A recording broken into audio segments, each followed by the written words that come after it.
Hi everyone, this is Bill Cantor with Cantor Wealth Management. I'm a financial planner and estate planning attorney in Skokie, Illinois. And today I'm going to do this webinar on the high price of retiring the Wall Street way versus risk-free and tax-free financial planning, which is what I do for my clients when it's appropriate. I'm going to give you some ideas on how to get your accounts risk-free and tax-free. First of all, again, my name is Bill Cantor. I'm an attorney and I have an MBA. My motto is financial peace of mind. I'm an author. I wrote a book called Your Best Retirement Plan. I've been doing this for over 25 years. I'm an independent advisor. I do not work for any company. I work for my clients. And I have a Series 65 fiduciary license, which means I have to do what only is in the best interest of my clients, not just what is suitable for them, but what is in their best interest. I'm also a member of the National Ethics Association, the Illinois State Bar Association, and I focus my practice on asset preservation and distribution. So again, today, next 45 minutes or so, we're going to talk about a number of items. I'm going to talk about what I call the three money traps or wealth killers. Then we're going to talk about the 5 money needs. We're going to talk about how to avoid the 3 money traps and achieve the 5 money needs. Then I'm going to give you an example, and then I'm going to be done. And if you have any questions, you'll be able to contact me at the end and ask me any questions about the material. So I start out by asking, these are 2 lines. This is $100,000 put into the market, the S&P 500, on January 1st, 2000.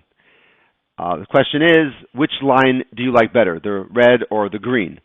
And most people say they like the green line better. Not only is it more money, specifically 104.5%, 106.4%, but there's a lot less volatility in the green line. There's no volatility. There's no negatives in the green line. The red line or the market has all this negative returns, and you could lose a lot of money if you have to take your money out at this point. You don't have it there to grow when the market comes back. So the green line is much more beneficial. Most people like that better. Not only is the green line something we try to do, but the green line is tax-free, whereas the red line is taxable. So whatever you're making in the green line, which we're going to talk about today, you are not paying taxes on it. Neither the growth as it earns nor the distribution when you take out the money, whereas the red line in the market is either taxed at the time when you earn it, if it's a regular account, or if it's a qualified account, it's taxed when you take out the money because all that tax is locked up in there and you're going to take it out eventually. So we try to get people on the green line, and we're going to talk about today how to do that. Okay, Paul the Bear Bryant, University of Alabama, maybe the greatest college coach in history. He said that offense sells tickets, but defense wins championships. And this is what I mean from a financial point of view with this concept. So this is your money. This balloon is your money, and you want it to grow, and that's offensive. You want to try to get as high as possible. But we have things that bring down our money. That is market risk, like you saw before. The market goes up and down and takes away a good chunk of our money until it comes back. Fees are in accounts. Sometimes you don't know what you're paying, and they are a significant portion of your accounts. And taxes. Everybody has to contend with taxes, right? So taxes reduce your growth in your account, your money, by a significant amount of money. We want to try to not, as much as we want to be offensive and create lift with our money, we also want to be defensive and eliminate this financial gravity that these 3 money traps cause us. What we want to do is get rid of risk, get rid of taxes, and get rid of or reduce fees as much as possible. To show this another way, this is your retirement bucket. You're putting money into your future savings. You're putting IRA money.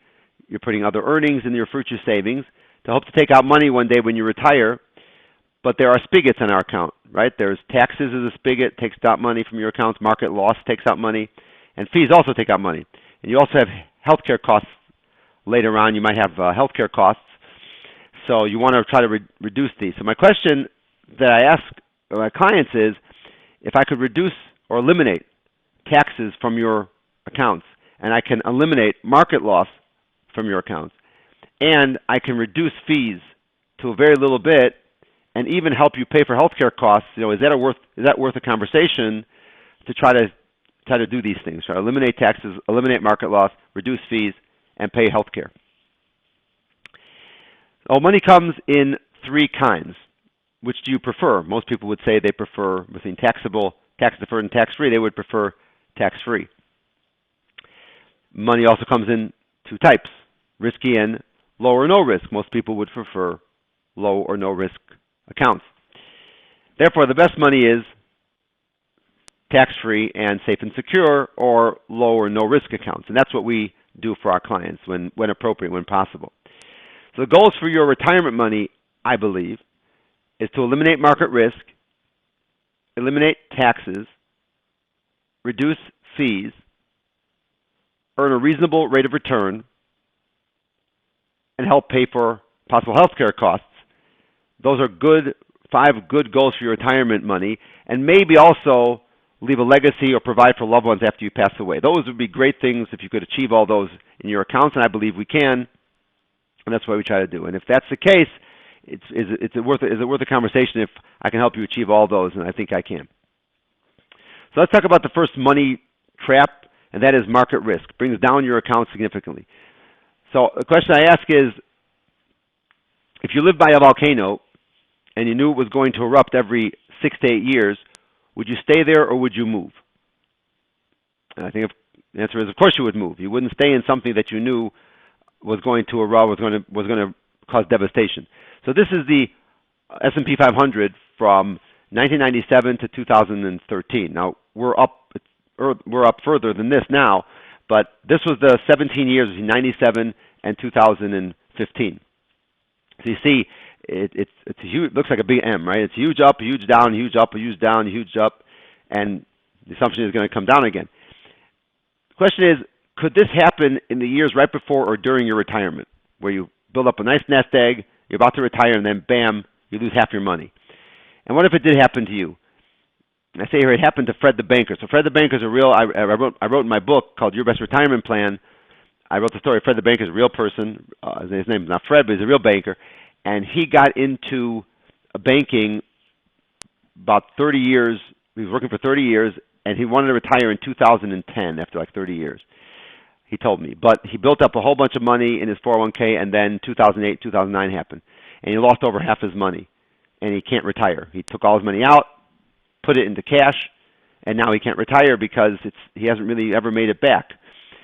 And the shame is that the people who got into banking a few years earlier, his managers, his mentors, they wanted to retire in 2006 after 30 years, and they did because they timed it right.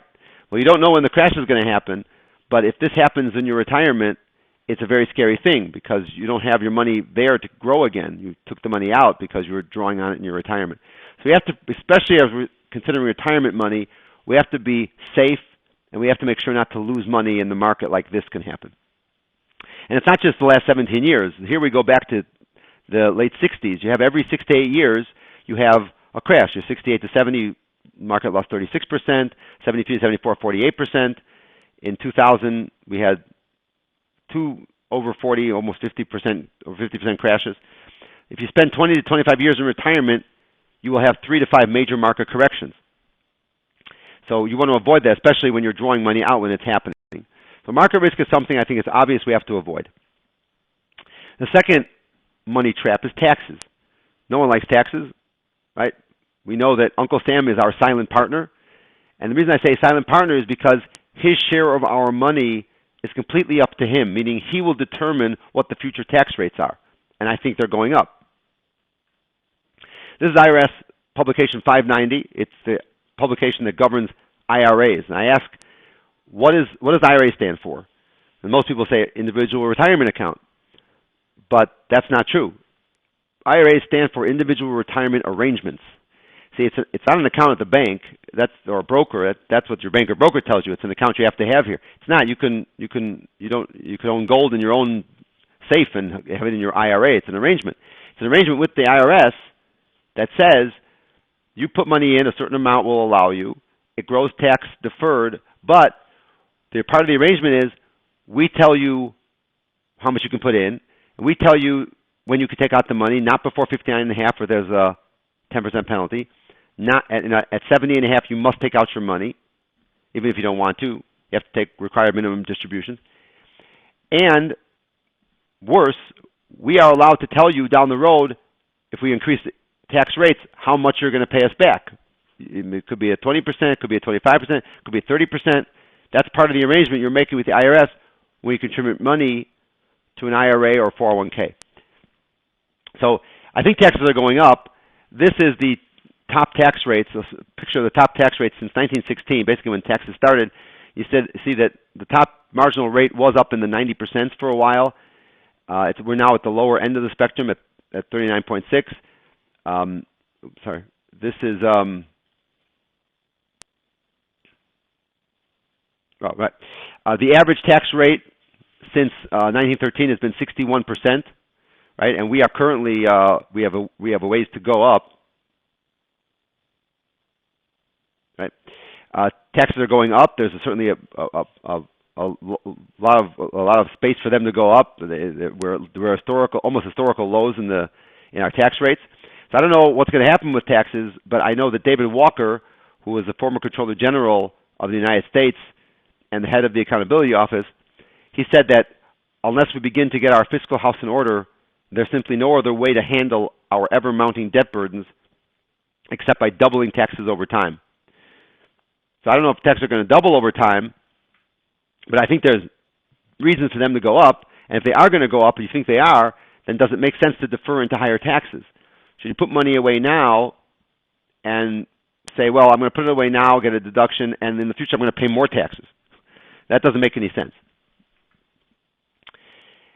The Congressional Budget Office said that all tax revenue will go towards health care, Social Security, and net interest on the debt by 2032. That's 4 items: health care, which is Medicare and Medicaid, Social Security, and net interest on the debt by 2032. And if that happens, there will be no money left for defense or protection, education, transportation and infrastructure, or general government. All the money will be used for health care, Social Security, and net interest.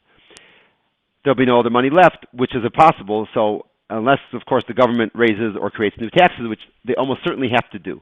So if you think taxes are going up, you certainly want to get tax-free so you won't have to pay taxes in the future. So at this point, I can ask you, if you had to choose, which would you rather have? Tax-free accounts or market risk-free accounts? Would you rather grow your money tax-free or risk-free? Of course, I'm not going to make you choose because I'm going to achieve both for you, but I'm going to show you how, but both are important to do. Okay, the third money trap is fees, excessive fees in your accounts. So CNN Money said, it's not unusual to see some advisors charging 1 to 2% a year to manage a portfolio, and that's on top of the underlying fund fees, which in the case of actively managed funds can easily add another 1% or more to your annual tab. So that's 2 to 3%, according to CNN Money. USA Today said it's a crime that they are extracting somewhere around 3.5 to 4.8%, which is the lion's share of what the market returns on investments. Says John Sullivan, a registered investment advisor, workers end up giving away half of their retirement savings. That's 3.5 to 4.8%. Forbes magazine had an article called The Real Cost of Owning a Mutual Fund, where Ty Bernicle of Bernicle Associates of Eau Claire, Wisconsin said, in over 25 years of business, our firm has never had an initial meeting with an investor who completely understood the total costs of the mutual funds they owned. And they came out that the average cost was about 3.57% with all these expense ratios and assets and management costs and trading expenses, 3.57% as an annual fee. John Bogle, the founder of Vanguard, said, we eat up all of our dividends with stock expenses, and the industry, you could say easily say it doesn't give a damn. Fees easily wipe out a huge portion of the yield on stocks, more than 63% of your money. The Department of Labor has a pamphlet called 401k Plans and Fees, and they say that a 1% difference in fees and expenses will reduce your account balance at retirement by 28%. So you have to be careful of all the big fees you pay because it's a big reduction down the road. So USA Today says you pay between 3.5% and 4.8%. Forbes magazine puts it at 3.57%. Department of Labor says 1% extra fees give you 28% less in retirement. CNN Money says 1 to 2% and another 1% to actively manage the fund. And John Bogle, the founder of Vanguard, says that fees wipe out 63% of your money. So I think I've beaten this a little bit too much, that fees are something you have to control, have to minimize, and often they're silent. You don't know the fees you're paying in your accounts. I remember giving a seminar once, and someone came up to me afterwards and said, "Bill, I don't pay any fees in my accounts. There's no load, there's no fees I'm paying." I said, "Well, why are they managing your money in your accounts?" They say, "I don't know, my employer pays the fees." I said, "Why is your employer paying the fees?" He couldn't answer me. I'm sure that wasn't the case. I'm sure he pays something. Everybody pays fees, and fees are okay if they're small and you know what they are and you're getting something for them. But in these cases, often you're not. So we talked about the three money traps, which are market risk, taxes, and high fees and commissions, and the need to reduce or eliminate those money traps. Now, how are we going to do that? We're going to do that by focusing on the 5 money needs. And the 5 money needs are safety, so you never have a market loss, because you never a market loss and use A+ rated companies, so there's no default risk. Company won't go out of business. Growth, you want a reasonable rate of return on your money. Lifetime income, so you never run out of money. Liquidity and flexibility, so you can get into your money and take out your money. And be tax-free forever. Those are 5 money needs: safety, growth, income, liquidity, and tax-free. What's going to do that for us? How are we going to do that? That would be by putting your money in the ideal place for your money, your nest egg, your retirement money. And that would be an account that's extremely safe. As I said, use A+ or AA rated companies with no stock market loss, where the growth is tax-free, where the lifetime distributions, annual money taking out, is tax-free, where the transfer to your heirs in this account is tax-free. You get a better than market rate.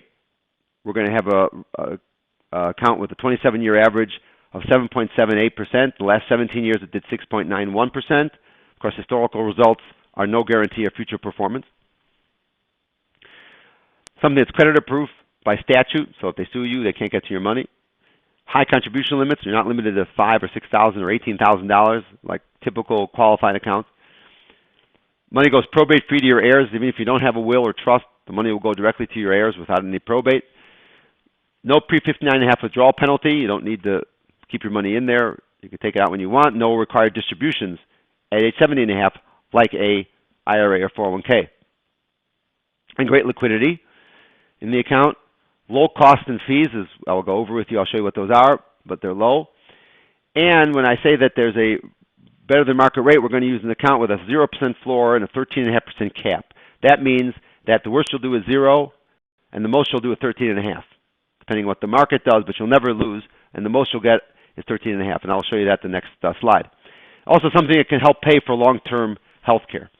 So at this point, you probably say, okay, Bill, what does this? What is extremely safe, no loss, tax-free, great growth? What does all that? And what does all that is a special kind of life insurance that is what I call high cash value, low death benefit life insurance, called Index Universal Life Insurance, or IUL, where we purchase the smallest amount of life insurance required by the IRS, Section 7702 of the IRS code, so that the policy remains tax-free, because life insurance is tax-free as long as it remains life insurance. So you buy a little bit of life insurance, or as little as you're allowed, to keep the account tax-free, and then the rest of the money, because you're not wasting too much on life insurance that you may not need or you don't need, the rest of the money goes into the tax-free cash value. That's under Section 72E of the IRS code. So you buy a small amount of life insurance possible.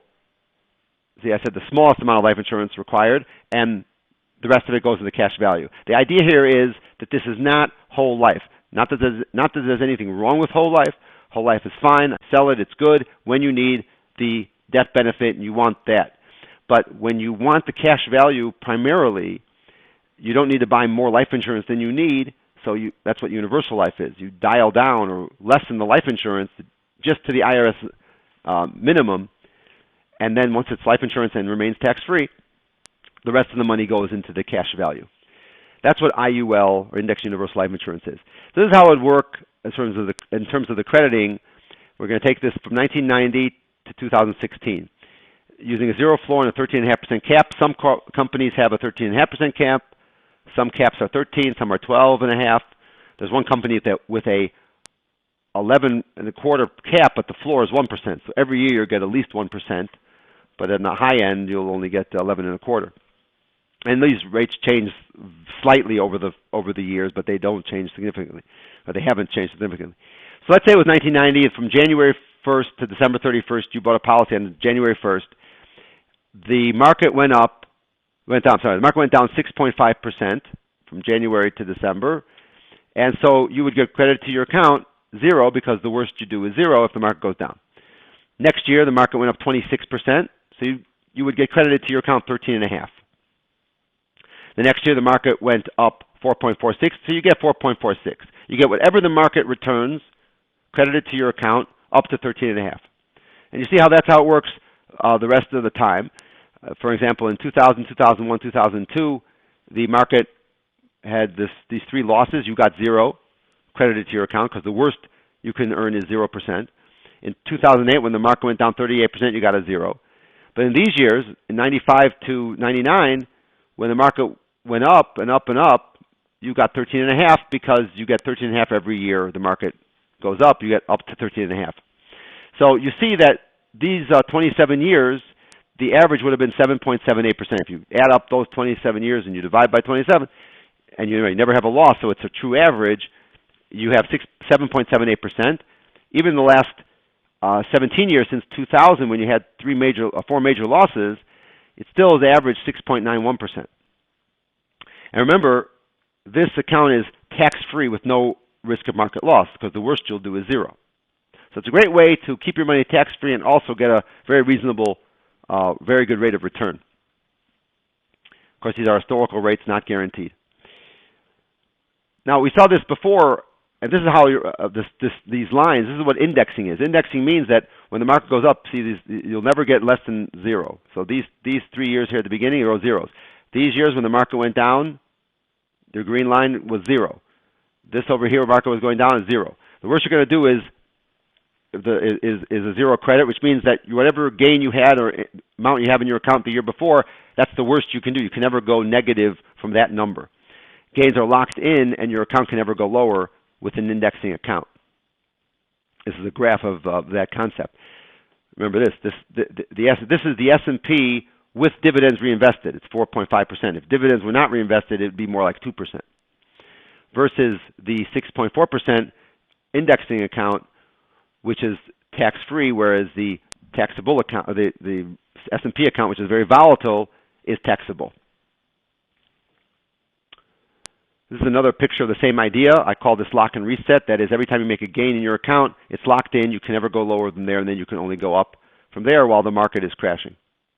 So this is $100,000 put in 1999.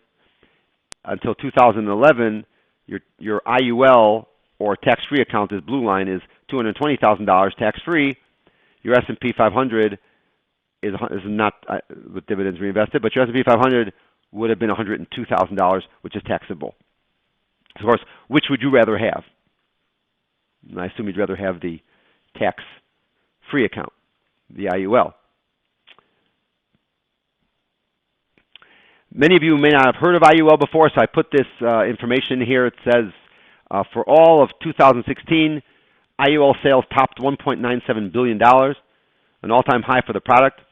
That compares with 2005 sales of $1.86 billion, which is a 5.9% increase in IUL sales. That was from the Winks Sales and Market Report, which is an insurance report. So IUL is huge. It's not as huge as whole life or term life insurance, but it's $2 billion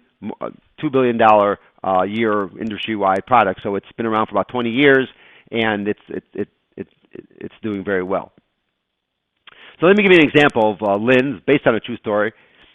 Lynn started an IUL plan when she was 40 years old with $1,000 a month. She put in $1,000 a month until age 65, for 25 years. Now, some people want to fund these things over 5 years, over 10 years. Lynn was using this as a primary retirement vehicle in place of her 401k, and she put $1,000 a month in. What she put in enough in her 401k just to get the free match from her employer, and the rest of it she put into an IUL policy.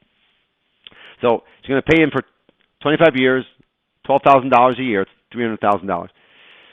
And then she's going to retire at age 65 with an annual lifetime tax-free income of $63,187. That's an illustrated number. I don't know what the exact number is going to be. She's not going to exactly earn a certain interest rate. She's going to earn something a little bit more or less, but we're illustrating $63,187. If she passes away at age 90, by age 90, she will have taken out $63,187 for 25 years, which is $1.5 million tax-free money. And then at age 90, the life insurance will pay $494,000. That's the life insurance benefit if she passes away at age 90. That's a total IUL plan benefit of a little over $2 million between the income and the life insurance, and that's on a $300,000 investment. So it's a very good rate of return. You'll notice I have an asterisk here by the life insurance amount of $494,000. That can be advanced to her for long-term care costs. Many of the good IUL policies will give you a free rider, a benefit that says that if you need the money, if you can't do certain activities and you're sick or you have to whether stay in your house or go to a assisted living facility or nursing home, and you need the money, they will give it to you while you're alive, and so they don't have to give it to you when you've passed, and they'll advance it to you when you're alive, and so you can help pay for long-term health care costs with that. So there's no market risk, no tax, and the average annual cost in this policy was 0.7% over the life of the policy. Because she was young, her cost of insurance was less when you're younger, 0.7%, and 0.70%, well less than 1% is the total cost in the policy over the lifetime of the policy.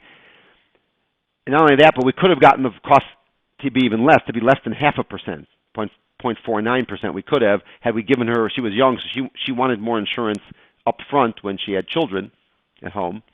If she didn't, we could have made a different structure where she bought less insurance at the beginning and more at the end, as required by the IRS, and her fees or costs would have been even less. The same investment and income, if I took the same $12,000 a year for 25 years and then tried to pull out enough pre-tax to earn her $63,000 after tax, she would run out of money at age 81. She'd have no life insurance, and she'd be subject to market risk and tax risk, which is avoided with the IUL policy.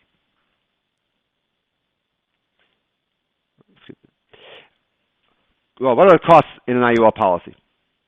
There are costs in an IUL policy. Everything has some cost in it. So over the lifetime of a typical IUL policy, the costs are about 0.5 to 1.5%.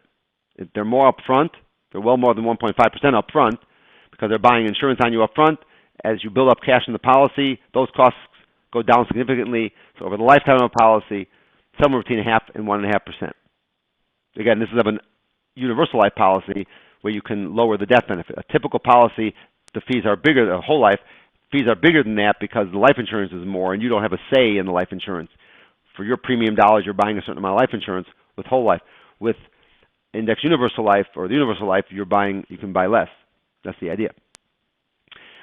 For that 1.5% cost, you're also buying tax-free life insurance and tax-free growth and income. In other words, it's not just fees that go to do nothing.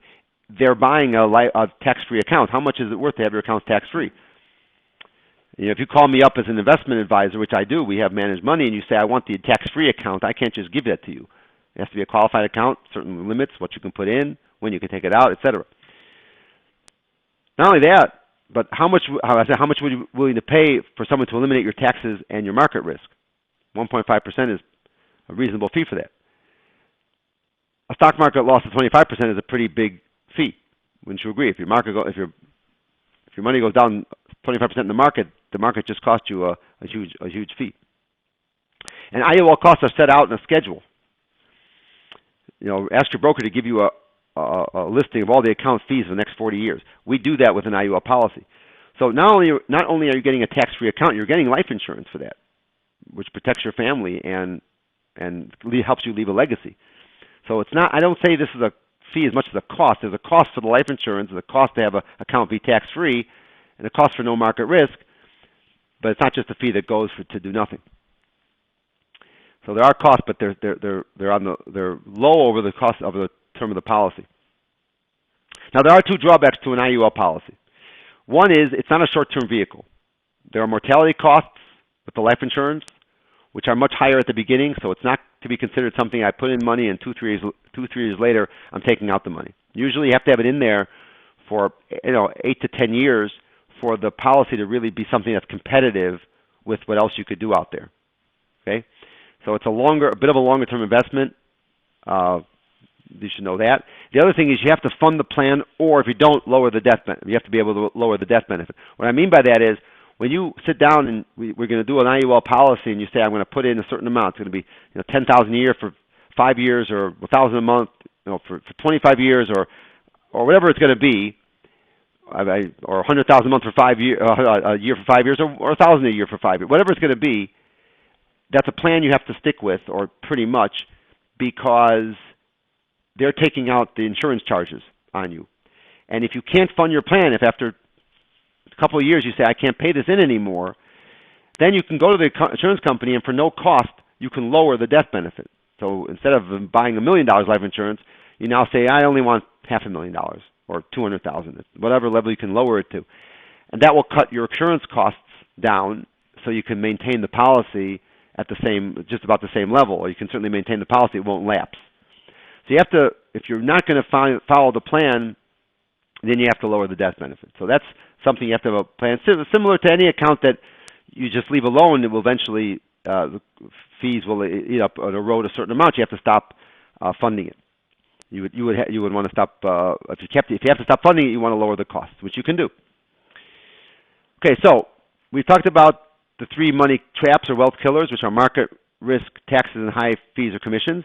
And we talked about the 5 money needs, which are safety, growth, income, liquidity, and a tax-free account. And the IUL accomplishes that. So, have I presented something that can achieve the goals for your retirement money, which is eliminate market risk, eliminate taxes, beat inflation by a significant amount, help pay for possible health care costs, maybe leave a legacy or provide for loved ones after you pass? I believe that the IUL, the Index Universal Life Insurance policy, does that. If you agree, is it worth a conversation? And if it is, we have a phrase that says most people spend more time planning a 2 to 3 week vacation than they do planning a 20 to 30 year retirement. One of the successes that Wall Street has been able to perpetrate on the policy they've been able to perpetrate on the public is there's unknowing fees and costs going into your 401ks because it's hands-off investing.